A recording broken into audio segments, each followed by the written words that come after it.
Hello hi ನಮಸ್ಕಾರ ಎಲ್ರಿಗೂ ಚಾನಲ್ಗೆ ಸ್ವಾಗತ. ನಾನು ನಿಮ್ಮ ಶರತ್.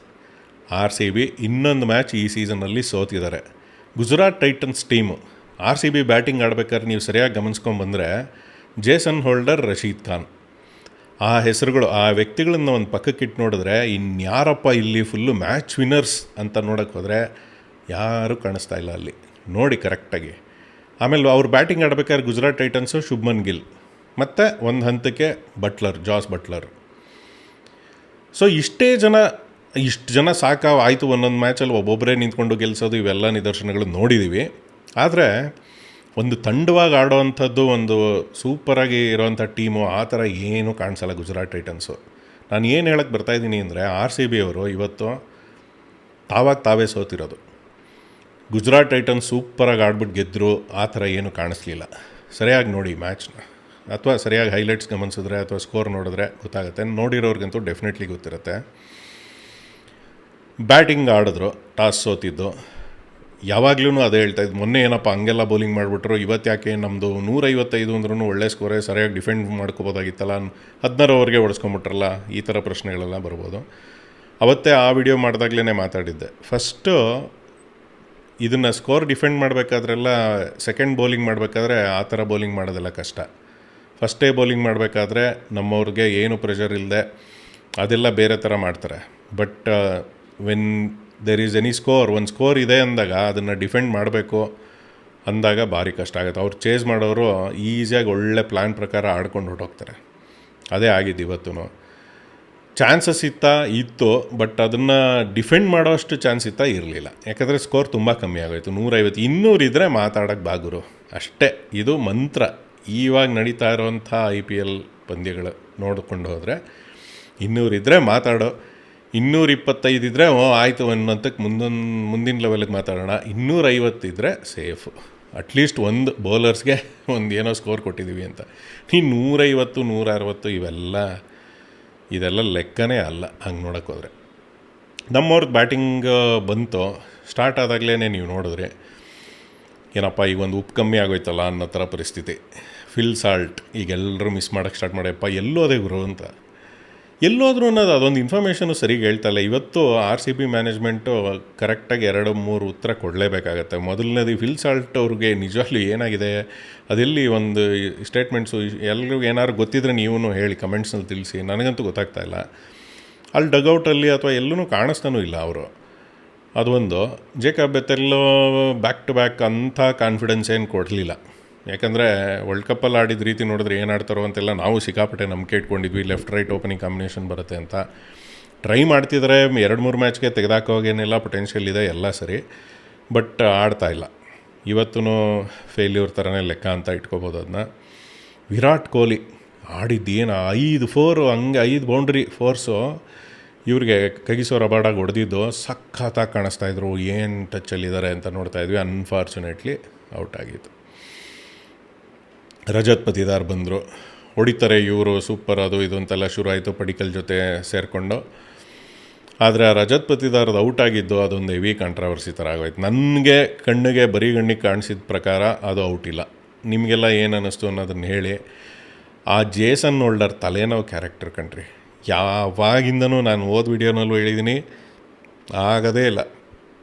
ಇವತ್ತು ನೋಡ್ಕೊಂಡು ಬನ್ನಿ, ಆ ಮನುಷ್ಯ ಆ ಕ್ಯಾಚ್ ಹಿಡಿದು ಅದನ್ನು ಕ್ಲೇಮ್ ಮಾಡಿ, ಆ ಥರ್ಡ್ ಕ್ಲಾಸ್ ಅಂಪೈರ್ಗಳೋ ಅರ್ಥನೇ ಆಗ್ತಾಯಿಲ್ಲ ನನಗಂತೂ.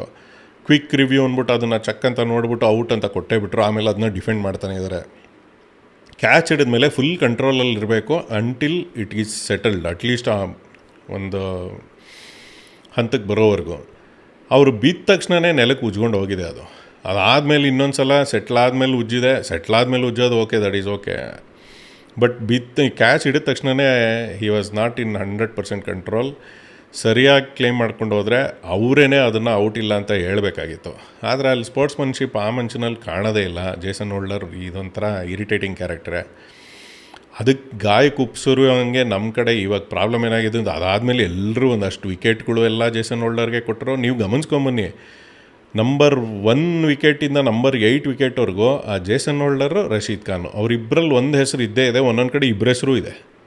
ನಮ್ಮ ಆರ್ ಸಿ ಬಿ ಔಟ್ ಆಗಿದ್ದು 8 ವಿಕೆಟಲ್ಲಿ ಜೇಸನ್ ಹೋಲ್ಡರ್, ರಶೀದ್ ಖಾನ್ ಇಬ್ಬರಲ್ಲೊಬ್ಬರು ಹೆಸರು ಇದ್ದೇ ಕಾಣುತ್ತೆ ನೋಡಿ. ಇನ್ನೊಂದು ರನ್ಔಟ್ ಆಗಿದ್ದು, ಇನ್ನೊಂದು ಅರ್ಷದ್ ಖಾನ್ ಏನೋ ವಿಕೆಟ್ ತೆಗೆದಿದ್ದು.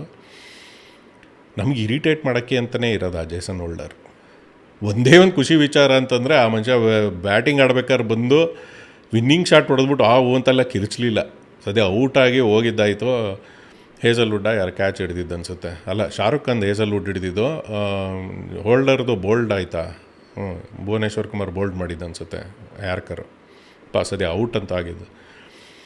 ಇರಿಟೇಟ್ ಆಗೋಯ್ತಾ ಅದು. ಥರ್ಡ್ ಅಂಪೈರ್ ಕೊಟ್ಟರು, ಅಲ್ಲೆಲ್ಲ ಫುಲ್ಲು ಗಲಾಟೆ ಗದ್ದಲ ಎಲ್ಲ ಆಯಿತು. ವಿರಾಟ್ ಕೊಹ್ಲಿ ನಿಂತ್ಕೊಂಡು ಅಂಪೈರ್ ಜೊತೆ ಆರ್ಗ್ಯೂ ಎಲ್ಲ ಮಾಡಿ ಏನಿದು ಔಟು ಹೋಗಿ ಕೇಳಿ ಅದು ಇದು ಅಂತ ಏನು ಮಾಡಿದ್ರು ರಜತ್ ಪತಿದಾರ್ ಔಟ್ ಆಗಿದ್ದು.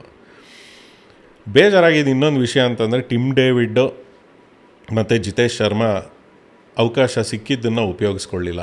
ಟಿಮ್ ಡೇವಿಡ್ ಹೊಡೆತ ಇವತ್ತು ನನಗೆ ಬೇಜಾರಾಯಿತು. ಆ ಟೈಮಲ್ಲಿ ಒಂದು ಸ್ವಲ್ಪ ಹೊತ್ತು ಕನ್ಸಲ್ಟೇಷನ್ ಆಡಬೇಕು. ಆಯಿತು, ನಿಮಗೆ ಬರೋದೇ ಹೊಡೆದಾಟ ಬಡದಾಟ ಎಲ್ಲ ಸರಿ. ಪಡಿಕಲ್ಲಿದ್ದಾರೆ ಆ ಕಡೆ, ನೀವು ಬಂದಿದ್ದೀರಾ. ಪಡಿಕಲ್ ಎಂಥ ಫಾರ್ಮಲ್ಲಿರೋದು.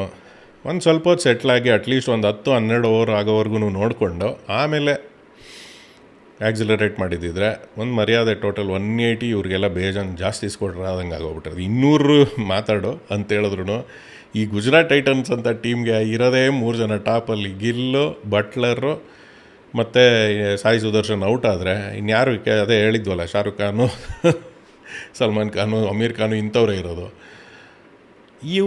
ಇಂಥ ಟೀಮ್ ಮೇಲೆ ಟಿಮ್ ಡೇವಿಡ್ ಮತ್ತೆ ಅದೇ ಒಂಥರ ಕೇರ್ಲೆಸ್ ಶಾಟ್ ಅನಿಸ್ತು ನನಗದು. ಆಮೇಲೆ ಜಿತೇಶ್ ಶರ್ಮಾ ಅಂತೂ ಏನು ಹೇಳೋದೋ ಗೊತ್ತಾಗ್ತಾನೆ ಇಲ್ಲ, ಪೂರ್ತಿ ಔಟ್ ಆಫ್ ಟಚ್ ಹೊಟ್ಟೋಗ್ಬಿಟ್ಟಿದ್ದಾರೆ. ಇನ್ನೊಂದು ಸಲ ಟ್ಯೂಷನ್ಗೆ ಹೋಗ್ಬಿಟ್ಟು ಬರ್ಬೇಕನ್ಸುತ್ತೆ ಅವರು ಯುವರಾಜ್ ಸಿಂಗ್ ಹತ್ರ. ಯುವರಾಜ್ ಸಿಂಗ್ ಅಂತಲ್ಲಪ್ಪ ಅವರಿಗೆಲ್ಲ ಟ್ಯೂಷನ್ ಹೇಳ್ಕೊಡೋದು, ಅವ್ರ ಹತ್ರ ಹೋಗಿ ಬರಬೇಕು.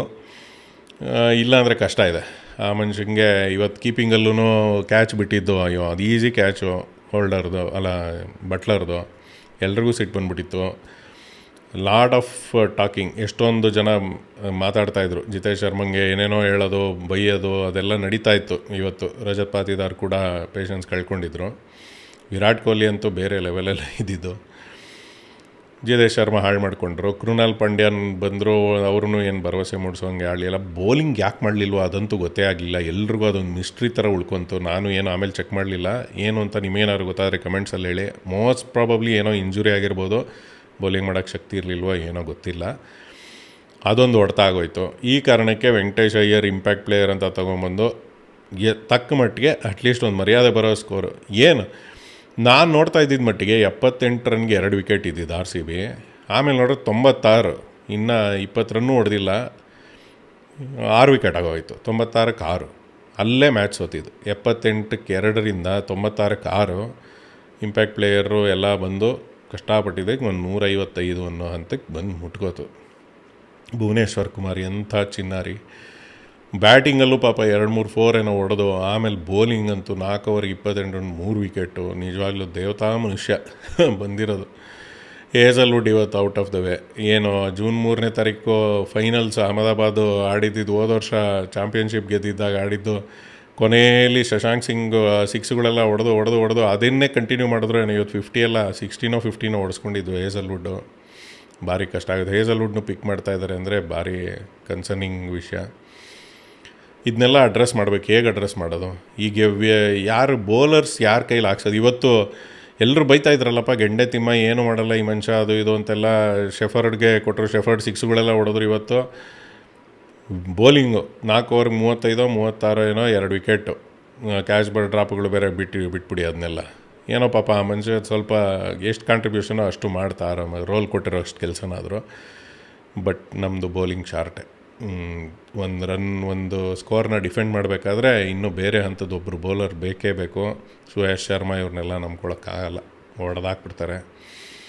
ಈಗ ನೋಡಿ ಪರಿಸ್ಥಿತಿ ಹೆಂಗಾಗ್ತಾಯಿದೆ ಅಂತಂದರೆ, ಈಗ ಇನ್ನು ಉಳಿದಿರೋದು 5 ಮ್ಯಾಚು, 12 ಪಾಯಿಂಟ್ ಇದೆ ನಮಗೆ.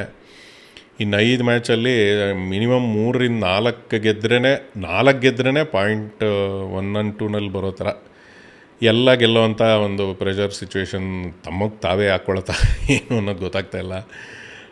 ಆದರೆ ಒಂದು ಎಚ್ಚರಿಕೆ ಗಂಟೆಗೆ ಕೂಡ ಡೆಫಿನೆಟ್ಲಿ ಇವತ್ತಿನ ಆಡಿದ ಮ್ಯಾಚ್ ರೀತಿ ನೋಡ್ಕೊಂಡು ಹೋದರೆ ಬೇಗನೆ ಒಂದು ಎಚ್ಚರಿಕೆ ಗಂಟೆ. ಇನ್ನೂ 1 ತಿಂಗಳು ಇದೆ, 5 ಮ್ಯಾಚು. ಈ ಮ್ಯಾಚ್ಗೂ ನೆಕ್ಸ್ಟ್ ಮ್ಯಾಚ್ಗೂ ಇನ್ನೂ 1 ವಾರ ಗ್ಯಾಪ್ ಏನೋ ಥರ ಇದೆ. 7ನೇ ತಾರೀಕು ಅನ್ಸುತ್ತೆ ನೆಕ್ಸ್ಟು. ಒಳ್ಳೆ ಗ್ಯಾಪು. ಇದನ್ನೆಲ್ಲ ಕರೆಕ್ಟಾಗಿ ಕೂತ್ಕೊಂಡು ಅಡ್ರೆಸ್ ಮಾಡಬೇಕು.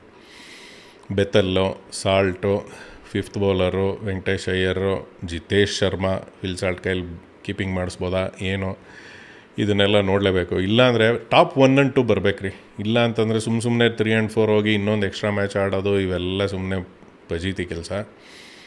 ಎಲ್ಲ ಯೋಚನೆ ಮಾಡಿರ್ತಾರೆ ಮ್ಯಾನೇಜ್ಮೆಂಟ್ಗಳು ಇವರೆಲ್ಲರೂ, ಬಟ್ ಎಕ್ಸಿಕ್ಯೂಟ್ ಹೆಂಗೆ ಮಾಡ್ತಾರೆ ಅನ್ನೋದನ್ನ ನಾವು ಕಾದು ನೋಡಬೇಕು.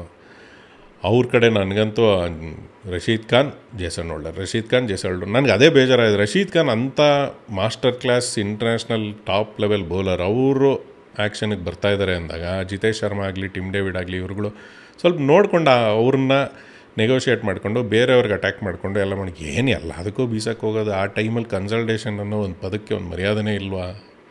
ಯಾಕೆ ಹಂಗೆ ಮಾಡ್ತಾರೆ? ಏನೋ ಹುಡುಗಾಟನ ಇದೆಲ್ಲ ಏನು ಅಂತ ಗೊತ್ತೇ ಆಗಲಿಲ್ಲ. ಖುಷಿಯಾಗಿದ್ದು ಇನ್ನೊಂದು ವಿಚಾರ, ಅಹಮದಾಬಾದಲ್ಲೂ ಏನು RCB ಫ್ಯಾನ್ಸ್, ಬಾಬಾ RCBಗೆ ಒಂಥರ ಎಲ್ಲ ಗ್ರೌಂಡೂ ಹೋಮ್ ಗ್ರೌಂಡ್ಸೇ ಅನಿಸುತ್ತೆ. ಅದಕ್ಕೇನು ಚಿನ್ನಸ್ವಾಮಿ ಅಂತಲೇ ಇಟ್ಕೋಬೇಕಿಲ್ಲ, ಚಿನ್ನಸ್ವಾಮಿ ಬೇರೆ ಥರ ಸ್ಪೆಷಲ್ಲು. ಎಲ್ಲೋದ್ರೂ ಫುಲ್ಲು ಚಾಂಟಿಂಗು, ಫುಲ್ಲು ಅದು Kohli box office full. But ಅಂದರೂ ಸಖತ್ ಅನ್ಸುತ್ತೆ ಎಲ್ಲ ಕಡೆ RCB ಫ್ಯಾನ್ಸು, RCB ಲವರ್ಸ್ ಏನು ಕೂಗ್ತಾಯಿದ್ರು, ಸಖತ್ ಮಜಾ ಇರುತ್ತೆ.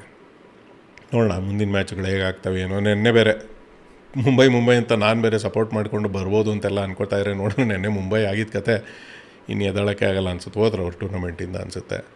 ಎಲ್ಲ ಮ್ಯಾಚು ಗೆಲ್ಲಬೇಕು, ಇನ್ನೂ ಅದನ್ನು ಖತರ್ನಾಕ್ ರನ್ ರೇಟ್ ಇಟ್ಕೊಂಡು ಎಲ್ಲ ಆಗ್ದಿರೋ ಕೆಲಸ ಅನಿಸುತ್ತೆ. ಹೋಯ್ತು ಮುಂಬೈದು ಈ ಸೀಸನ್ನು ಚೊಂಬು. ಏನಾಗುತ್ತೋ ಏನೋ, ಮುಂದೆ ನೋಡೋಣ. ಸಿಗ್ತಾ ಇರೋಣ ಹೀಗೆ. RCB ಇನ್ನೇನೇನು ಕರೆಕ್ಷನ್ಸ್ ಮಾಡಬೇಕು ಅಂತ ಕಮೆಂಟ್ಸ್ನಲ್ಲಿ ತಿಳಿಸಿ. ಸಬ್ಸ್ಕ್ರೈಬ್ ಮಾಡ್ಕೊಳ್ಳಿ. ಸಬ್ಸ್ಕ್ರೈಬ್ ಮಾಡ್ಕೊಂಡಿದ್ದರೆ ಲೈಕ್, ಶೇರ್ ಎಲ್ಲ ಮಾಡಿ. ಸಿಗ್ತಾ ಇರೋಣ ಹೀಗೆ. ಬಾಯ್.